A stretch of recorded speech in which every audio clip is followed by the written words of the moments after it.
Mike Alcoholic.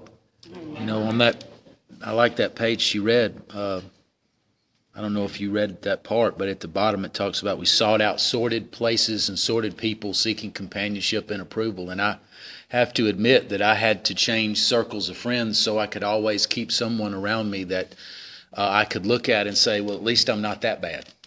I mean, that's absolutely essential for us to be able to do. Otherwise, I had to look at me, which was very uncomfortable, which I rarely did, if ever.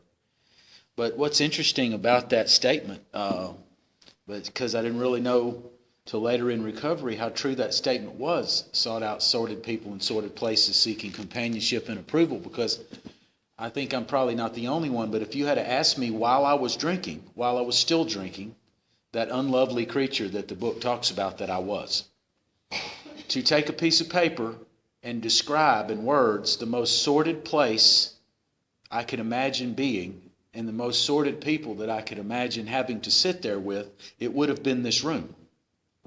Because it would be a place I had to sit for an hour, not drinking, with all sober people, most of the time talking about God. That would have been probably the most sordid place and sordid set of folks I would have ever wanted to hang with when I was out there drinking. And we all know that that's true. There's no way I would have done that. Those people were not the people that I was around. Because I certainly would have had to look at, well, what's your problem, Mike? Look at these people. They seem to be doing okay. So I was never around those people. And, it's that kind of transformation of thought and attitude that the book talks about I must have that really lets me know that these steps have changed me. Because now what's ironical about that truth, about what I would have described as the most sordid place, it was in that most sordid place is the only place I ever found salvation. So how wrong had I been? And it really lets me know that it wasn't my best thinking that got me here, because that was some flawed thinking. I've experienced my best thinking since I've been here. I know we hear that phrase. It's not in the book, by the way. But I really need to take a look at that. My best thinking was not going on out there. It was all messed up. And it wasn't until I worked the step and got a sound mind and body that I was able to see how flawed the things I thought really were. Just like somebody's already said, all I could see is what alcohol did for me, not what it did to me. My disease wants me to remember what it did for me. Those first days, not like the page she read, not so in those last days. It don't want me to remember the last days. It wants me to remember the first day, which was long gone, right? Which was but a fantasy and probably wasn't even as good as I told myself it was. And I would tell myself the story over and over. And I ended up made it sound like it was cold duck for the holidays and roasting chestnuts. And the truth of the matter is I've never even seen a roasted chestnut or anybody that's tried to roast one. So if what the steps demand that I do, and it talks about it, it's only when a newcomer can objectively look at these things rather than subjectively can I fearlessly face it at all. Objectively means shuck my drama and my emotions from it and tell myself what really happened. How did this really go down? And only then can I see it wasn't as alluring as I told myself it was. And AA is certainly not the problem here.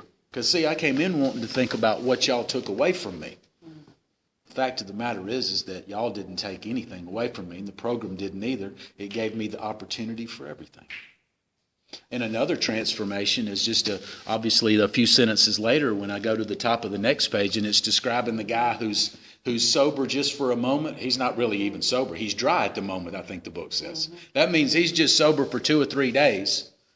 And he happened to look up and see a tree, and he's in his first meeting, and he's going to share about how he saw a tree on the way, and God is good, and how could he ever been so wrong, and he'll never drink again, and y'all are going to see him every night for 90 days. And of course, the next meeting, he's never there again. No, that's the guy he's describing. So, and he talks about how, oh my gosh, these people, they're stupid, boring, and glum. Am I to be consigned to this life? Well, the fact of the matter is that those people that he was describing as stupid, boring, and glum were ones that were getting up and going to work and paying their bills and not getting arrested and not creating new wreckage of the present. See, so now I realize through working the steps that I am one of those people now. that I would have ridiculed.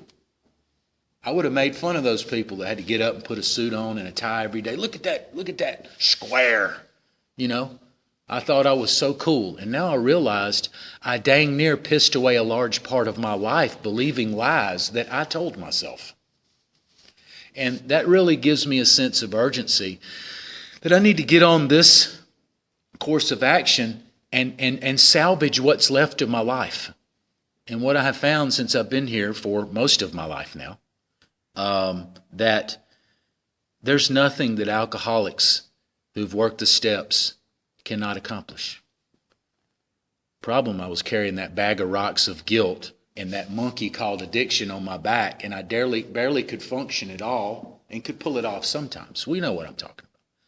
But now that I've been unshackled, unfettered, as the book talks about, unchained by not just the alcoholism, but these old ideas, I've been able to resume my life and make some of those some days that I said, oh, someday I'll do that. I've been able to make some of those some days 2 days.